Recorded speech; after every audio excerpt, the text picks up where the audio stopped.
Nous allons commencer par les questions. Nous avons plusieurs questions, donc je pense plusieurs questions. On va commencer par la première question sur la liste. Et donc, c'est dans 1 Corinthiens 14, de verset 6.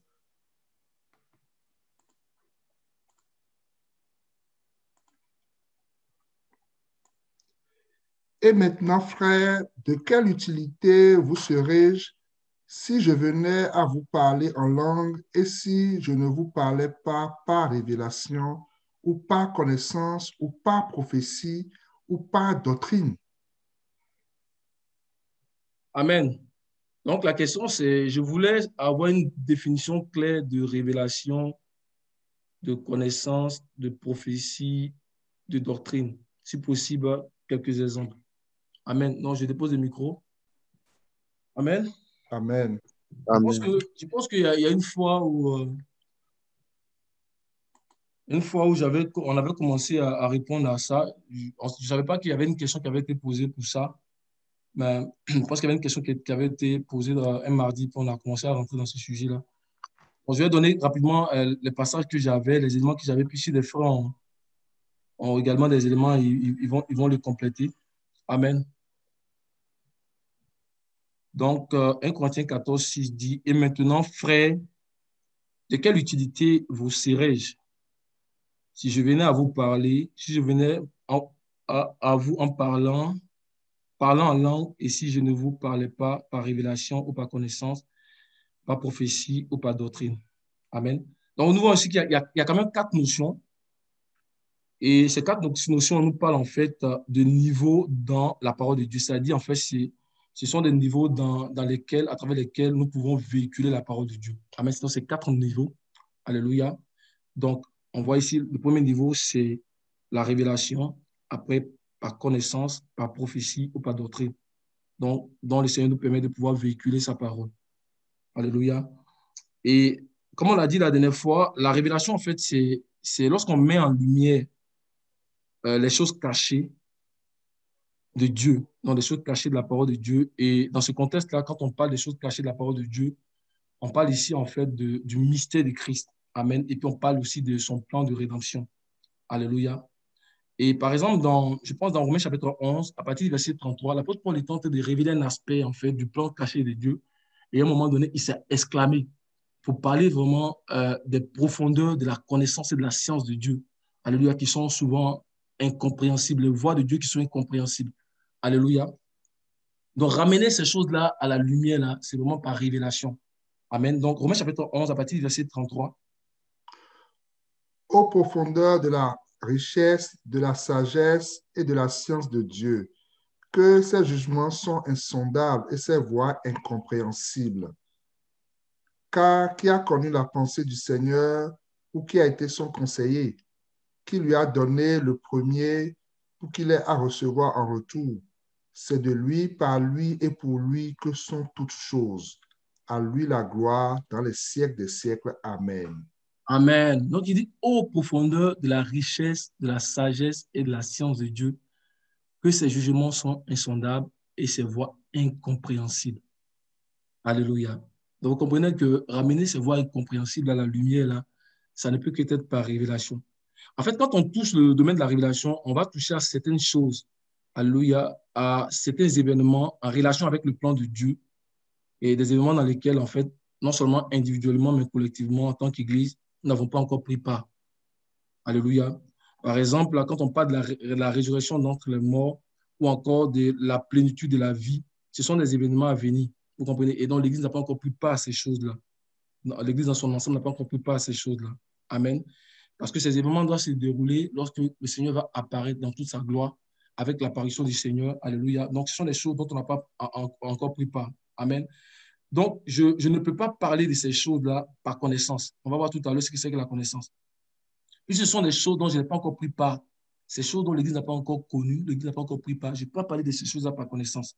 Amen. Parce que je vais au-delà de ce que je connais. Est-ce que vous comprenez? Et donc, ce n'est pas possible que je puisse parler de ces choses-là par connaissance, de la plénitude de la vie. Je ne suis pas encore parvenu à la plénitude de la vie.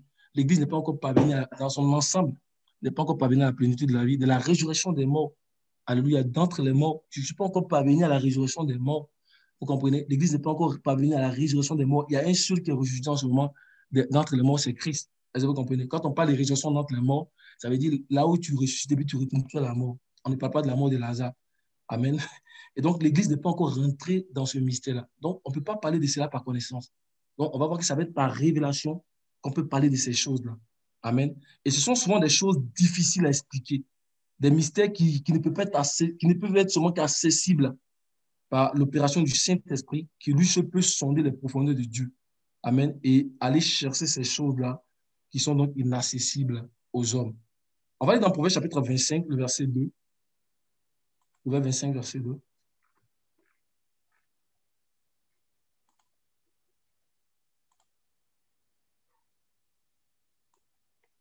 La gloire de Dieu, c'est de cacher les choses. La gloire des rois, c'est de sonder les choses. Amen. La gloire de Dieu, c'est de cacher les choses. Vous comprenez? Des choses qui ne peuvent être compréhensibles donc à l'intelligence humaine. Mais il dit que la gloire des rois aussi, c'est de sonder ces choses. Alléluia. Mais quand on parle ici des rois, dans le mystère, en fait, on nous parle ici, en fait, de ces sacerdoces dont Christ, en fait, est le souverain sacrificateur. Alléluia. On parle ici des rois qui sont dans les sacerdoces de Melchisedec. Amen. C'est pour ça que la Bible dit que tu as fait d'eux un royaume de sacrificateurs. Alléluia. On va regarder aussi dans Apocalypse chapitre 1, verset 4 à 6. Donc, la gloire des rois, la gloire de ceux qui appartiennent à ces sacerdoces-là, c'est de sonder aussi les mystères de Dieu. La gloire de Dieu, c'est de cacher des choses. Amen. Ça, c'est sa gloire. Des choses que Dieu cache. Aucun homme ne peut sonder ces choses-là. Mais on dit que nous avons aussi une gloire, nous, mes frères. C'est de sonder ces choses, c'est de pénétrer dans ces choses-là. Alléluia. Donc, la gloire des rois, de ces sacerdoces royales, de ces sacerdoces universels, dont Christ, vraiment, est le souverain sacrificateur pour nous, qui est l'Église, c'est de sonder aussi ces choses-là. Alléluia. Apocalypse 1, verset 4 à 6. Gens aux sept églises qui sont en Asie, que la grâce et la paix vous soient données de la part de celui qui est, qui était et qui vient, et de la part de cet esprit qui sont devant son trône, et de la part de Jésus-Christ, le témoin fidèle, le premier-né des morts et le prince des rois de la terre. À celui qui nous aime, qui nous a délivrés de nos péchés par son sang, et qui a fait de nous un royaume des sacrificateurs pour Dieu son Père, à lui soit la gloire et la puissance au siècle des siècles. Amen. Amen. Il a fait de nous un royaume. Il a fait de nous des sacrificateurs pour Dieu son Père. Alléluia. Et puis l'apôtre Pierre va dire que vous êtes un sacerdoce royal, un sacerdoce de rois et de prêtres. Parce que celui qui officie ce sacerdoce-là, celui qui règne ce sacerdoce-là, c'est Christ. La Bible dit que c'est le consommateur de la foi, c'est le souverain sacrificateur de la foi. Et étant ses descendants par l'Esprit de Dieu que nous avons reçu, qui crie en nous, Abba Père, alléluia, nous sommes aussi rois et prêtres, alléluia. Nous le sommes maintenant, nous le sommes en espérance. Amen. On va y aller aussi dans l'Apocalypse 5, verset. Vas-y, mon frère, tu peux dire ça aussi, il n'y a pas de problème. 1 Pierre 2, C'est dans verset 9. c'est ça, 1 Pierre 2, verset 9, c'est ça.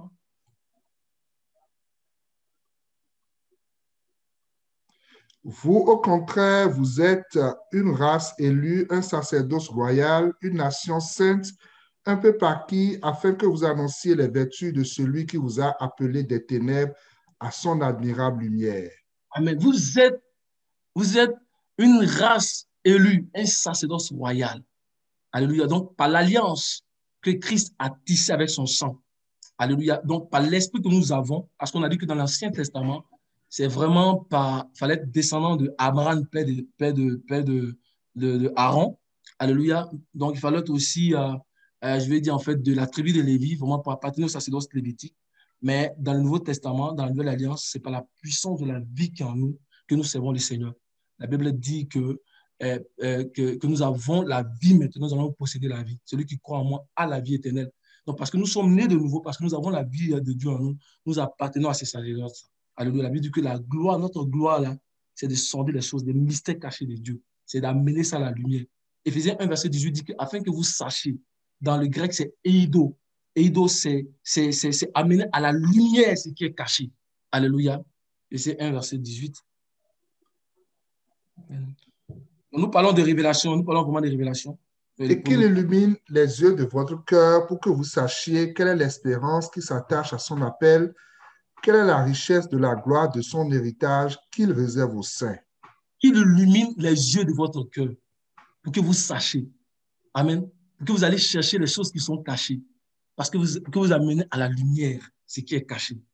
Alléluia. On va lire aussi Apocalypse 5, verset 10 par rapport au royaume des sacrificateurs. On va continuer sur la révélation pour aller toucher la connaissance. Alléluia. Tu as fait d'eux un royaume et des sacrificateurs pour notre Dieu, et ils régneront sur la terre. Amen. Et depuis dans l'Ancien Testament, donc le Seigneur, il avait déjà annoncé cela. Mais il annonçait cela, que nous allons être un royaume de sacrificateurs par l'Alliance. Quand vous prenez dans Exode 19, on ne va pas le lire. Exode 19, à partir du verset 1, Dieu a dit à Israël, vous avez vu comment je vous ai amené dans le désert et comment est-ce que je vous ai porté sur les ailes d'aigle. Et il dit maintenant, si vous écoutez ma voix et si vous gardez mon alliance, vous m'appartiendrez en tous les peuples de la terre parce que vous serez en moi. Et vous serez un royaume des sacrificateurs, une nation sainte. Alléluia. Et donc, nous sommes un royaume des sacrificateurs, mes frères, et notre gloire, comme je l'ai dit, c'est de sonder ces choses. Parce qu'en les sondant, on ne les sonde pas pour les sonder. En les sondant, en les amenant à la lumière, nous avons la vie. Alléluia.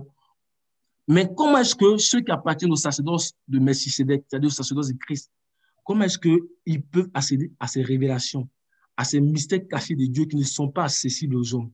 Alléluia. Eh bien, c'est par le Saint-Esprit. Amen. Souvenons-nous de ce que le Seigneur dit dans Jean chapitre 16. C'est ce qu'il dit à ses disciples. On va regarder aussi Jean chapitre 16. C'est par le Saint-Esprit qu'on amène les choses cachées à la révélation. Amen. Jean 16, verset 12. Vas-y, verset 12. J'ai encore beaucoup de choses à vous dire.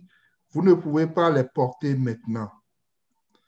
Quand le consolateur sera venu, l'Esprit de vérité, il vous conduira dans toute la vérité, car il ne parlera pas de lui-même, mais il dira tout ce qu'il aura entendu et il vous annoncera les choses à venir. Amen. Donc, c'est l'Esprit de vérité qui vient donc nous révéler ce qui est caché.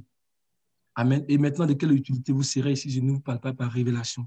Mais parler par les révélations, il faut que l'Esprit, en fait, aille chercher ces mystères cachés de Dieu là pour nous les révéler. Alléluia. On va lire dans 1 Corinthiens 2, verset 9 à 13 aussi. 1 Corinthiens 2, verset 9 à 13.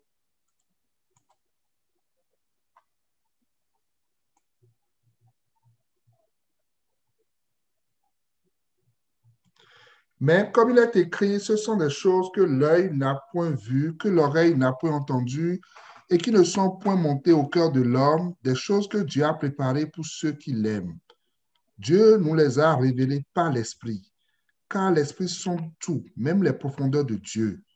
Lequel des hommes, en effet, connaît les choses de l'homme, si ce n'est l'Esprit de l'homme qui est en lui? De même, personne ne connaît les choses de Dieu, si ce n'est l'Esprit de Dieu. Or, nous n'avons pas reçu l'Esprit du monde, mais l'Esprit qui vient de Dieu, afin que nous connaissions les choses que Dieu nous a données par sa grâce. Amen. Et, vas-y, mon frère, continue. verset 13, et nous en parlons non avec des discours qu'enseigne la sagesse humaine, mais avec ceux qu'enseigne l'Esprit, employant un langage spirituel pour les choses spirituelles. Amen. Donc, Dieu nous les a révélés. Alléluia. Donc, je reçois la révélation des mystères cachés de Dieu par le Saint-Esprit. Alléluia. Alléluia. Je reçois ces choses-là par le Saint-Esprit. Amen. Et maintenant, on va regarder quelques passages assez pratiques qui vont venir encore rendre notre compréhension plus féconde. Donc, sur l'aspect de la révélation. On va aller dans Éphésiens 3, versets 1 à 3. Éphésiens 3, versets 1 à 3.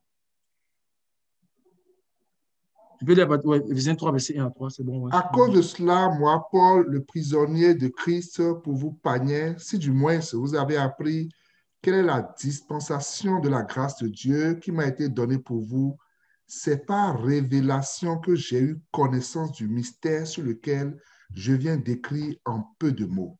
Amen. C'est un mystère. Donc, c'est quelque chose qui est caché. Mais il dit, c'est par révélation. Alléluia, que dans le Saint-Esprit, que j'ai eu connaissance de ce mystère. Or, que le Saint-Esprit se déverse sur chacun de nous.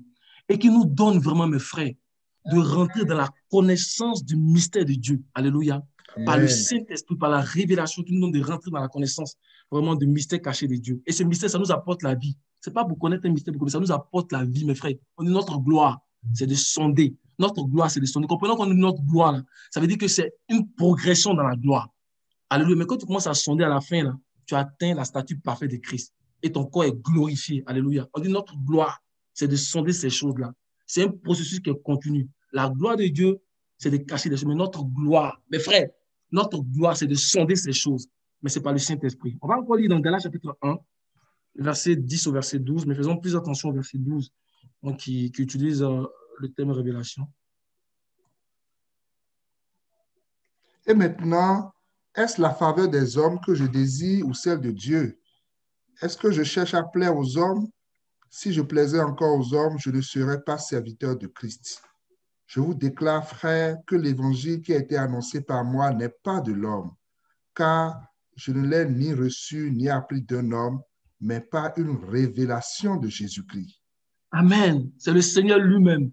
Alléluia, ce n'est pas un homme, c'est le Seigneur lui-même. Donc, il y a une intimité que nous devons avoir avec le Seigneur pour rentrer dans la révélation, donc des mystères cachés de Dieu.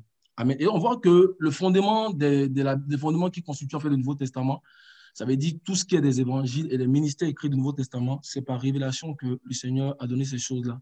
Donc, aux apôtres et aux prophètes, alléluia, ils ont posé le fondement, donc c'est par révélation. Alléluia. Il y a beaucoup de choses à dire sur, mais on va aller directement dans la connaissance. Donc, il dit, et maintenant, en fait, tu vas relire le passage de base. On va toucher le deuxième volet, la connaissance. On a touché la révélation, on va toucher la connaissance. Donc, dans 1 Corinthiens 14, verset 6, là. Est-ce que ça va? Vous me suivez? Amen. Amen. Amen. 1 Corinthiens 14, verset 6. Et maintenant, frères, de quelle utilité vous serais-je si je venais à vous parlant en langue et si je ne vous parlais pas par révélation ou par connaissance ou par prophétie ou par doctrine? Amen. Donc, nous rentrons dans le deuxième niveau du ministère de la parole, donc la connaissance. Et on a déjà expliqué, quand on parle de connaissance, en fait, on parle d'expérience personnelle que nous vivons avec l'aide du Seigneur, que le Seigneur nous fait vivre et qui vient comme pour mettre en lumière, pour appuyer en fait sa parole. Alléluia. Et l'exemple que nous avons donné, en fait, c'est l'exemple de l'apôtre Pierre. Alléluia. Lorsque le Seigneur est ressuscité et qu'il est monté, les apôtres, là, déjà, le Seigneur avait commencé le Seigneur leur avait montré beaucoup de choses. Amen. Mais il y avait certains aspects dans lesquels ils n'étaient pas encore entrés, les disciples du Seigneur. Et nous avons vu qu'à un moment donné, l'apôtre Pierre a commencé donc il a eu une vision. Et dans cette vision-là, donc, il a vu une grande nappe qui était attachée aux quatre coins. Alléluia. Et dans cette nappe, il a vu comme en fait des animaux impurs. Il a vu des quadrupèdes, il a vu plein de choses dedans. Et le Seigneur lui a demandé de tuer, de manger. Alors que chez les Juifs, nous savons qu'ils ne mangent pas les animaux impurs. Alléluia. Nous avons déjà vu la doctrine des animaux purs, des animaux impurs. Les Juifs ne mangent pas les animaux impurs. Il a dit, mais Seigneur, je n'ai jamais mangé de ces choses-là. Et le Seigneur lui a dit, tue et mange. Et c'est arrivé à plusieurs reprises. Mais par la suite, l'apôtre va comprendre que le Seigneur voulait que le message soit aussi annoncé aux païens. Amen. Parce que chez les Juifs, les païens sont vus en fait effectivement comme ces animaux impurs-là. Alléluia. Et le Seigneur va donc envoyer l'apôtre Paul chez Corneille, qui était un païen. Alléluia. Et l'apôtre Paul va rentrer chez Corneille. C'est comme ça que la famille de Corneille va recevoir l'évangile. Amen. Mais par la suite, lorsque le Seigneur appelait des ministères comme l'apôtre Paul et Barnabas et tout ça, pour annoncer donc l'évangile aux païens, il va se poser un grand problème. C'est que les Juifs circoncis, c'est-à-dire que les circoncis, les Juifs, voulaient que les païens qui reçoivent aussi l'évangile puissent mettre en pratique aussi la loi de Moïse. Est-ce que vous comprenez? Donc, l'apôtre Paul, pendant le grand débat qui a eu lieu dans 1 Corinthiens 15, on va aller le voir, dans 1 Corinthiens 15, mon frère, il va utiliser son expérience. Donc, le Seigneur nous fait vivre, voyez-vous, des expériences avec lui. Il vient comme pour révéler aussi sa pensée.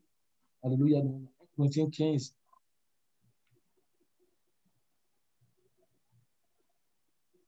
Verset. Alors, Acte 15, excuse-moi. Pardon? Acte 15 à partir du verset 1. Ok. Quelques hommes venus de la Judée enseignaient les frères en disant, si vous n'êtes circoncis selon le rite de Moïse, vous ne pouvez être sauvés. Paul et Barnabas eurent avec eux un débat et une vive discussion. Et les frères décidèrent que Paul et Barnabas et quelques-uns des leurs monteraient à Jérusalem vers les apôtres et les anciens pour traiter cette question. Après avoir été accompagnés par l'Église, ils poursuivirent leur route à travers la Phénicie et la Samarie, racontant la conversion des païens, et ils causaient une grande joie à tous les frères. Arrivé à Jérusalem, il fut reçu par l'Église, les apôtres et les anciens, et il racontait tout ce que Dieu avait fait avec eux. Alors, quelques-uns du parti des pharisiens qui avaient cru se levaient en disant qu'il fallait circoncire les païens et exiger l'observation de la loi de Moïse. Les apôtres et les anciens se réunirent pour examiner cette affaire. Une grande discussion s'étant engagée, Pierre se leva et leur dit: Hommes frères, vous savez que dès longtemps, Dieu a fait un choix parmi vous afin que par ma bouche, les païens entendissent la parole de l'Évangile et qu'ils crussent. Et Dieu, qui connaît les cœurs, leur a rendu témoignage en leur donnant le Saint-Esprit comme à nous. Il n'a fait aucune différence entre nous et eux, ayant purifié leur cœur par la foi.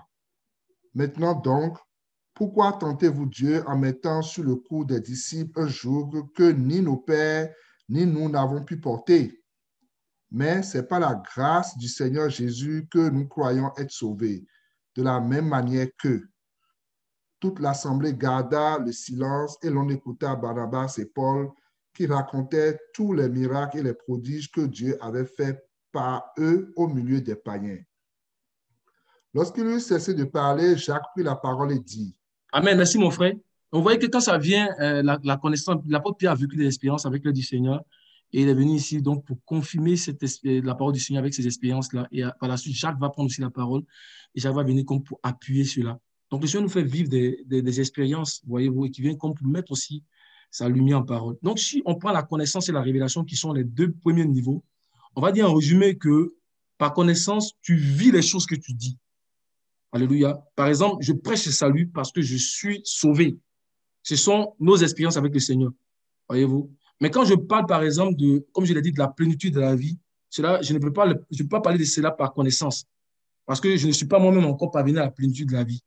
Alléluia. Quand je parle, par exemple, de la résurrection des morts, je ne peux pas parler de cela par connaissance, par expérience, parce que moi-même encore, je ne suis pas encore parvenu à la résurrection d'entre les morts. L'Église en son ensemble n'est pas encore parvenue à la résurrection d'entre les morts. Amen. Ensuite, je parle de ces choses-là, je vais forcément les parler par révélation. L'apôtre Paul, par exemple, quand il touchait des doctrines comme la résurrection des morts, des doctrines comme des jugements éternels, qui sont difficiles, parce qu'on n'est pas encore rentré dans ces choses-là, il faut le Saint-Esprit. Personne ne peut expliquer ces choses-là, c'est pas le Saint-Esprit. Dans 1 Corinthiens 15, quand l'apôtre Paul parle de la résurrection des morts, dans Thessaloniciens, quand il parle du son de la trompette, ça ne peut qu'être par révélation. Alléluia. Donc, le Seigneur nous bénisse et qu'il révèle à son Église vraiment des choses cachées et qu'il nous donne aussi de vivre des expériences avec lui. Amen. Je ne vais pas mettre beaucoup de temps sur le troisième élément qui est la prophétie, mais nous devons savoir que par prophétie, ici, on parle vraiment d'une dimension, vraiment de l'inspiration divine dans laquelle le Seigneur va nous permettre de connaître et de révéler sa pensée. Souvenons-nous que quand l'apôtre Paul parle de prophétie, il est en train de tout parler ici dans 1 Corinthiens 15 et 14, pardon. Il parlait vraiment du parler en langue et il parlait aussi du don de la prophétie. Donc, c'est une inspiration divine donc, dans laquelle le Seigneur va nous permettre de connaître donc sa pensée, non par le Saint-Esprit. Amen. Mais dans le grec aussi, ils vont aussi attacher aussi la parole des prophètes. Donc, tout ce que le Seigneur donc, a révélé aux prophètes. Alléluia. Donc, c'est tout cet ensemble-là donc, qui nous parle en fait de tout ce qui est prophétie. Alléluia. On va regarder quelques passages donc, que j'ai récupérés du grec en fait qui vont pour toucher ce troisième aspect-là dans 2 Pierre 1, verset 20 à 21.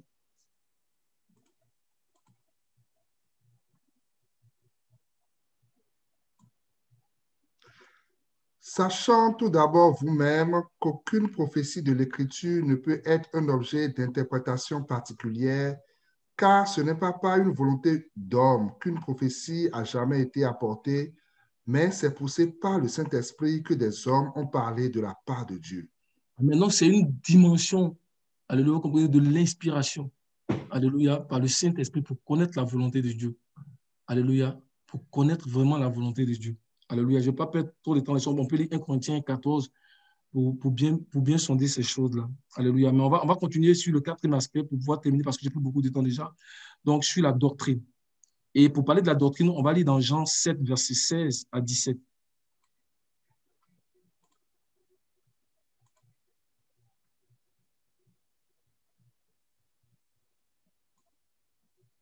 Jésus leur répondit: Ma doctrine n'est pas de moi, mais de celui qui m'a envoyé.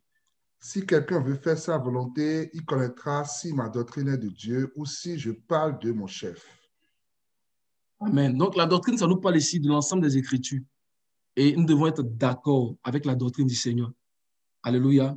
Et quand on parle de la doctrine, si on veut décomposer, on parle en fait de l'enseignement que Christ lui-même, il a donné dans les jours de sa chair. Mais souvenons-nous, quand on lisait tout à l'heure dans Jean chapitre 16, il dit qu'il a beaucoup de choses à dire à ses disciples. Alléluia. Mais il dit que quand le Saint-Esprit va venir, il va leur enseigner toutes choses. Donc, non seulement ce que le Seigneur a dit dans les jours de sa chair et qui nous a été révélé dans les évangiles, mais il y a aussi tout ce qu'ont écrit les ministères écrits du Nouveau Testament. Alléluia. Donc, les actes des apôtres et puis les épîtres. Donc, c'est tout ça là qui constitue la doctrine du Seigneur. Alléluia. Et donc, on voit que ce que Christ a enseigné et ce que les ministères écrits du Nouveau Testament ont enseigné, amen, c'était inspiré de l'Esprit. Et tout ça là, ensemble, c'est ça qui forme le fondement. C'est l'enseignement, ce sont les saintes paroles du Seigneur Jésus-Christ. Alléluia. Et c'est sur ça que nous aussi nous bâtissons. Amen. On va aller dans 1 Corinthiens 3, versets 11 à 15. Bon, souvenons-nous que Christ lui-même, là, c'est la parole vivante. Christ, là, quand on dit Christ lui-même, c'est la parole vivante. Mais aussi, on a la parole écrite, donc les Écritures, vous voyez, les Saintes Écritures, mais telles que révélées à notre entendement par le Saint-Esprit. Alléluia. Donc, tout ça, là, ça constitue la doctrine du Seigneur. Amen. 1 Corinthiens 3, partie du verset 11. Oui. Car personne ne peut poser un autre fondement que celui qui a été posé, savoir Jésus-Christ. Or, si quelqu'un bâtit sur ce fondement avec de l'or, de l'argent, des pierres précieuses, du bois, du foin, du chaume, l'œuvre de chacun sera manifestée, car le jour la fera connaître, parce qu'elle se révélera dans le feu, et le feu éprouvera ce qu'est l'œuvre de chacun. Si l'œuvre bâtie par quelqu'un sur le fondement subsiste, il recevra une récompense. Si l'œuvre de quelqu'un est consumée, il perdra sa récompense pour lui, il sera sauvé, mais comme au travers du feu. Amen. Donc, on voit que la doctrine du Seigneur va inclure aussi la révélation.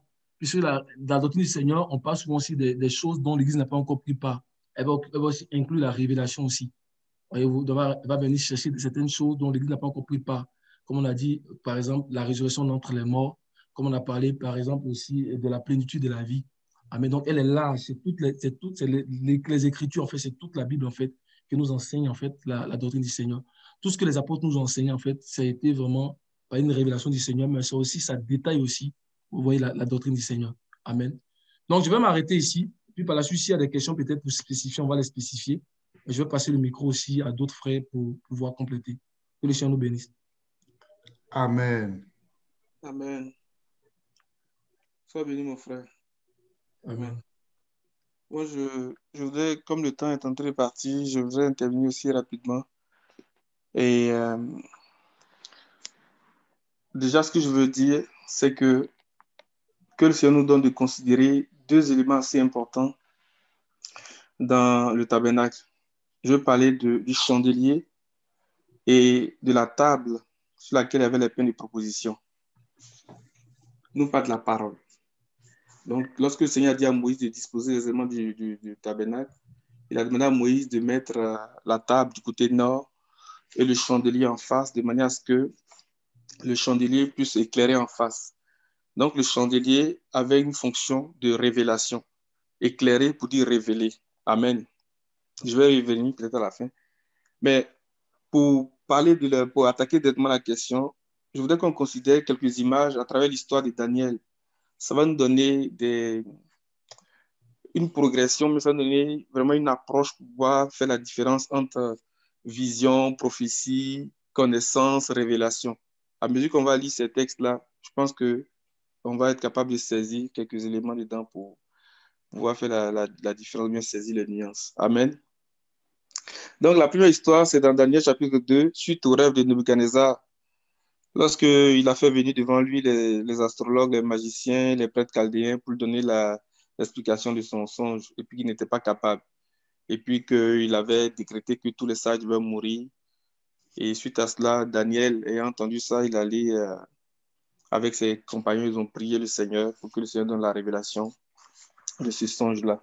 Parce que Nebuchadnezzar disait qu'il avait oublié son songe. Et à partir du verset, Daniel 2, à partir du verset 25.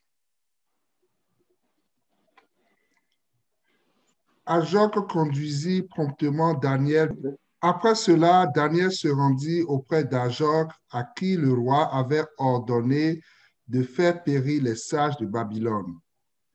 Il alla et lui parla ainsi. Ne fais pas périr les sages de Babylone. Conduis-moi devant le roi et je donnerai au roi l'explication. Ajok conduisit promptement Daniel devant le roi et lui parla ainsi. J'ai trouvé parmi les captifs de Juda un homme qui donnera l'explication au roi. Amen. Déjà là, il dit qu'il va donner l'explication. Mais le songe avait échappé à Nebuchadnezzar. Donc, le plus grand défi, j'ai envie de dire ça comme ça, c'est déjà d'avoir la connaissance de ce songe-là et par la suite d'avoir la capacité d'expliquer ce songe-là. Donc, ce n'était pas seulement juste venir expliquer un songe ou une vision de quelqu'un, mais c'était d'être capable de sonder même le secret du roi et puis de donner l'explication par la suite. C'était ça qui était plus difficile. C'est pour ça que les prêtres chaldéens ont dit au roi, aussi grand qu'il était un roi, n'a jamais demandé une chose pareille à ses sages. Parce que ce que tu demandes, c'est impossible. Je crois que c'est dans le verset 10. Il dit, les prêtres chaldéens répondirent au roi, il n'est personne sur la terre qui puisse dire ce que demande le roi. Aussi jamais un roi, quelque grand et puissant qu'il ait été, n'a exigé une pareille chose d'aucun magicien, astrologue ou chaldéen. Ce que le roi demande est difficile. Il n'y a personne qui puisse dire au roi, excepté les dieux, dont la demeure n'est pas parmi les hommes. Déjà, ça nous renvoie à 1 Corinthiens chapitre 2. Le frère Mémel en a parlé, mais quand on va continuer la lecture là, de ce que le frère amène en train de lire, on va comprendre pourquoi on pense à 1 Corinthiens chapitre 2. Continue la lecture, mon frère. Verset 26.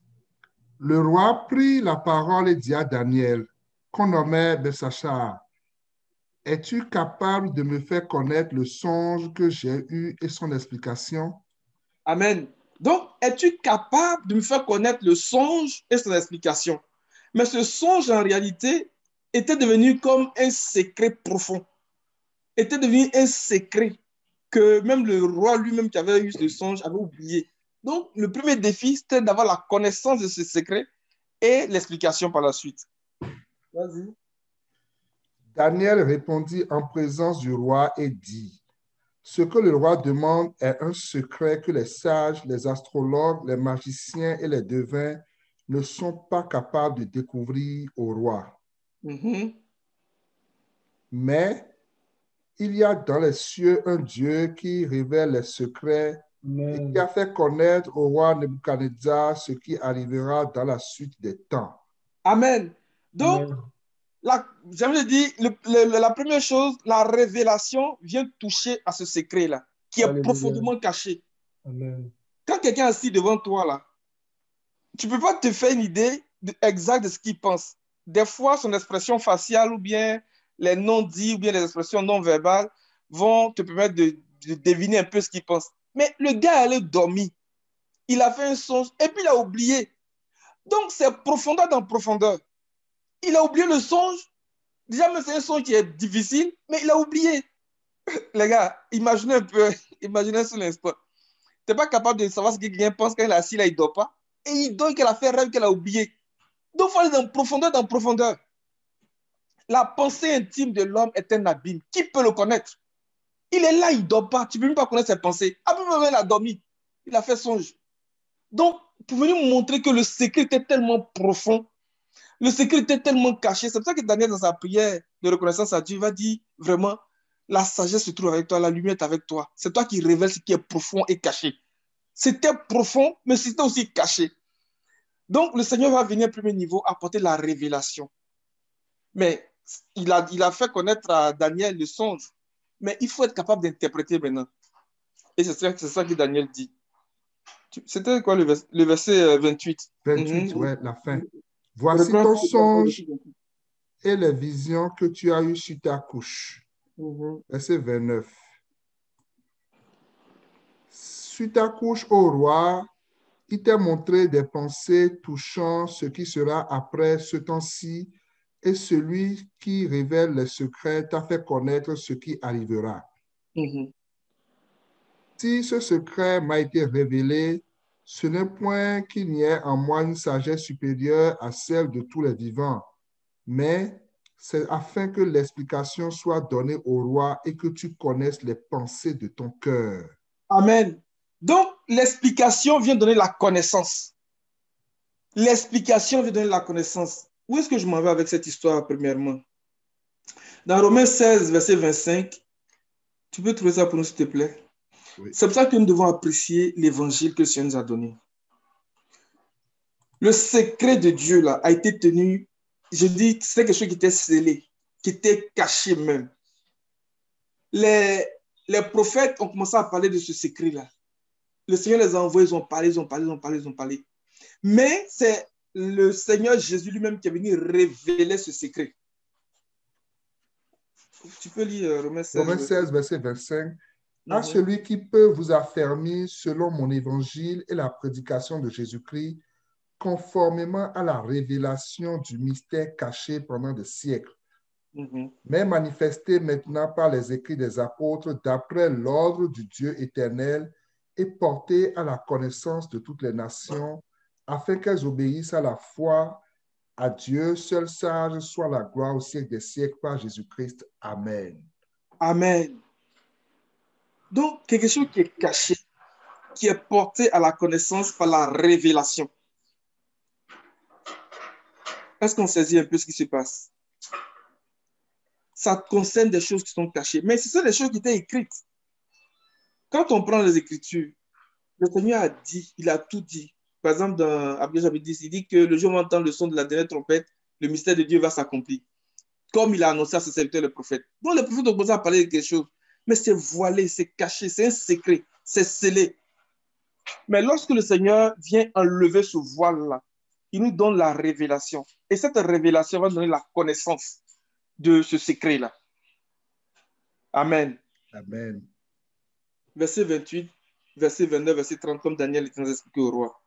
Il dit, si ce secret m'a été révélé, donc la révélation vient toucher un secret. Ce secret est porté à notre connaissance. Mais on n'a pas encore l'intelligence pour interpréter ce secret-là, parce que c'est quelque chose qui est encore scellé. Donc, l'explication qui nous est donnée nous donne la connaissance maintenant. Et cette connaissance-là est comme la lumière. Et parce que nous avons cette lumière-là, nous commençons à l'expérimenter, nous commençons à la vivre, cette révélation-là. Amen. Amen. C'est la première image. Dans Daniel chapitre 5, lorsque le roi Belchassar a commencé à faire ces choses-là, il y a quelque chose qui s'est passé. Il n'y a pas dit verset 5. On va lire rapidement aussi parce que le temps. Daniel 5, verset 5. Verset 5.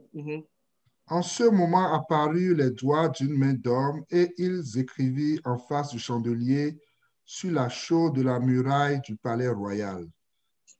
Le roi vit cette extrémité de main qui écrivait. Amen.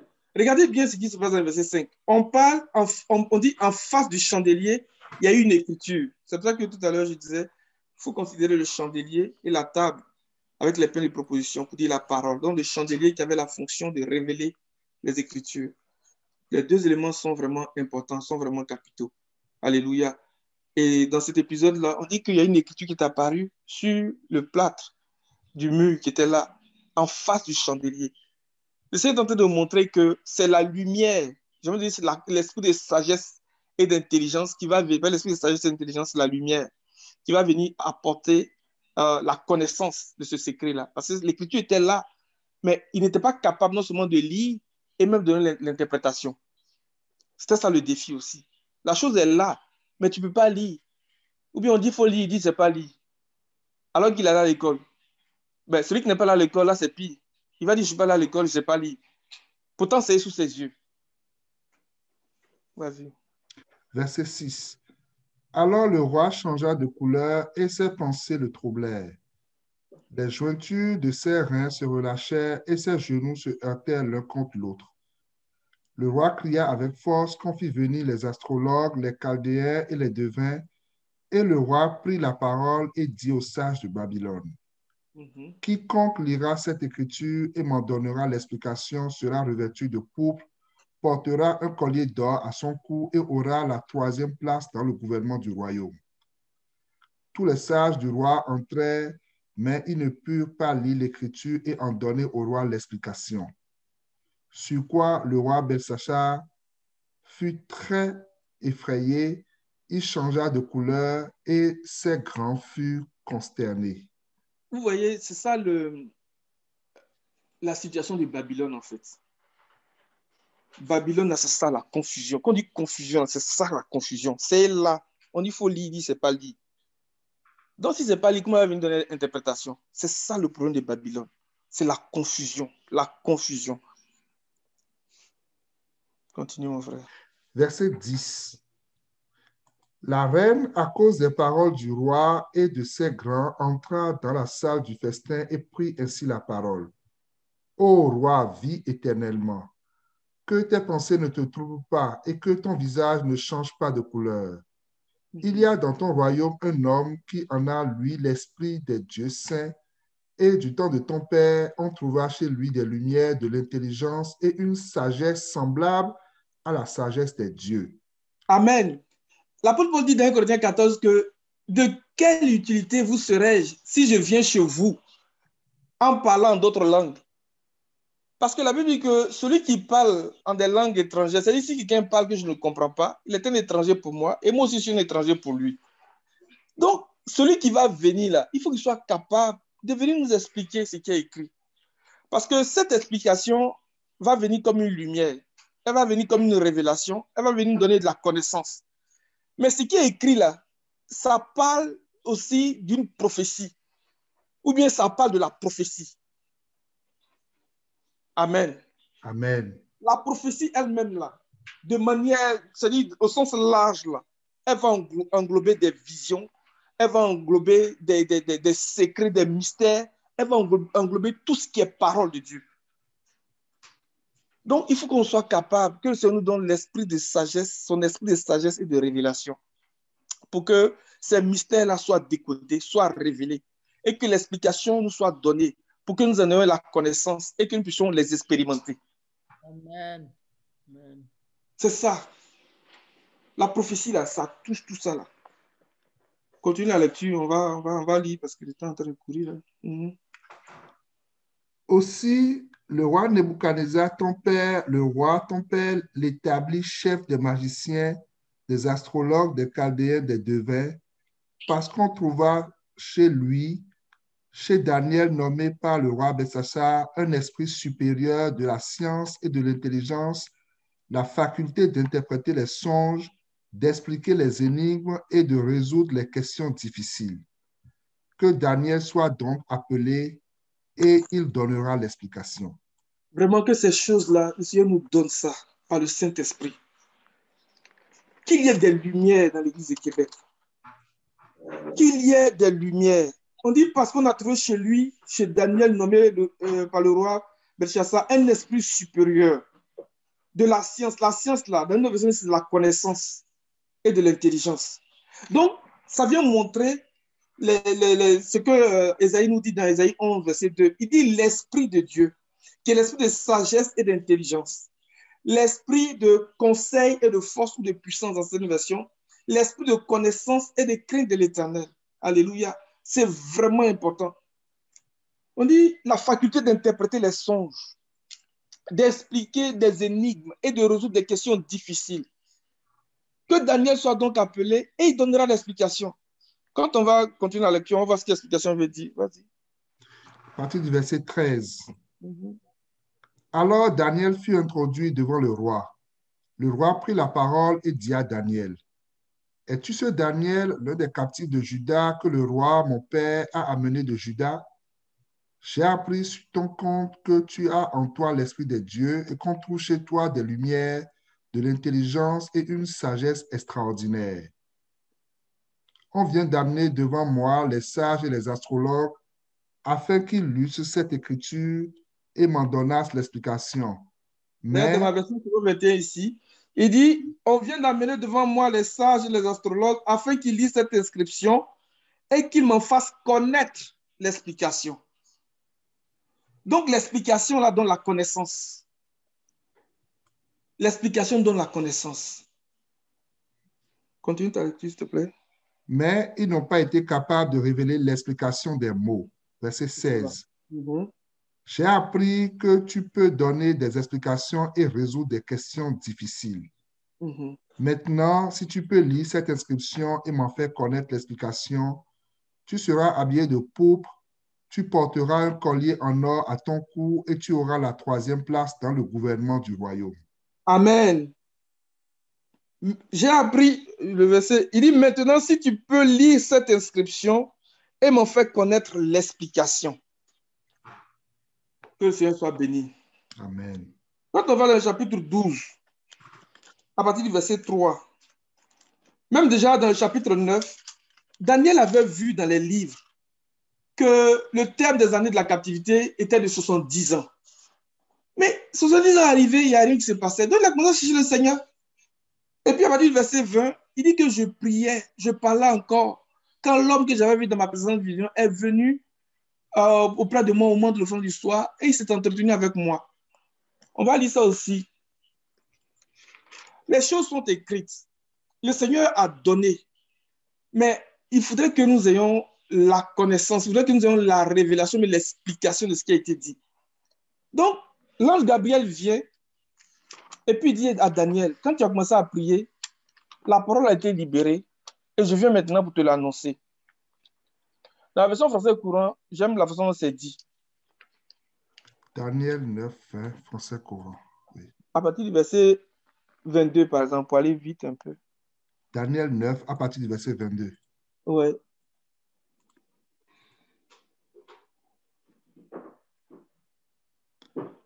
Il m'instruisit en me disant, Daniel, je suis venu maintenant pour éclairer ton intelligence. Dès que tu as commencé de supplier Dieu, un message a été prononcé de sa part et je suis venu te le communiquer car Dieu t'aime. Amen. C'est ça que Paul disait. S'il ne vient pas chez vous pour communiquer un message, en quoi vous serais utile? C'est de ça qu'il est en train de parler aussi ici. Donc, le Seigneur nous donne son esprit pour nous révéler des choses que nous ne savons pas, des choses qui sont cachées. Donc, il dit, je suis maintenant venu te communiquer le message de Dieu. Verset... Oui, vas-y. Efforce-toi donc de comprendre ce message et de discerner le sens de la vision. Verset 24. Une période de 70... Amen. On va s'arrêter là. Déjà, pourquoi est-ce que je dis que la prophétie englobe les visions, englobe des prophéties, des paroles que le Seigneur a données, des paroles de l'Écriture? Parce que Daniel dit qu'il a vu dans les livres que le thème des années de la captivité était 70 ans. Mais lorsque l'ange vient pour entretenir Daniel, donc pour éclairer son intelligence, il ne dit pas que oui, ils vont partir à Jérusalem. Il dit, sois attentif et comprends la vision. Donc, c'était une vision. Mais une vision qui concernait aussi une époque très éloignée. Donc, c'est une prophétie. Donc, lorsque Jérémie est en train de parler, peut-être que lui-même n'avait pas la pleine compréhension de ce qu'il disait, mais ce qu'il disait venait toucher les choses des temps de la fin. Donc, c'est une prophétie aussi. Donc, la prophétie, c'est plus large. C'est pas seulement lorsque quelqu'un est saisi par l'esprit et puis donne une parole pendant que nous sommes en train de prier, un truc comme non. La prophétie, voyons plus large. Voyons ce qui vient toucher au plan de Dieu. Tout ce que le Seigneur a déployé pour, j'ai envie de dire, qui s'inscrit dans son plan, en fait. C'est plus large. Donc, une partie de cette prophétie-là peut être portée à notre connaissance par la révélation du Saint-Esprit, pour nous donner de la connaissance, pour nous donner des lumières, pour nous donner un enseignement. Alléluia. Et c'est ça que l'ange est venu faire avec Daniel. Quand on va dans Daniel chapitre 12, à partir du verset 3, ceux qui auront été perspicaces brilleront comme la splendeur du ciel, et ceux qui auront enseigné la justice à beaucoup brilleront comme les étoiles pour toujours et à perpétuité. Amen. Donc, on voit que là, il commence à parler d'enseignement ici. Pourquoi? Parce que la révélation d'un secret, ou bien la révélation d'un mystère de la prophétie, va venir donner des lumières, mais aussi nous donner un enseignement du Seigneur. Mais tout cela n'est possible que par l'esprit de sagesse et de révélation.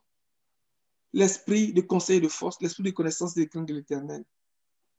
Alléluia. Donc, il est ceux qui auront enseigné la justice.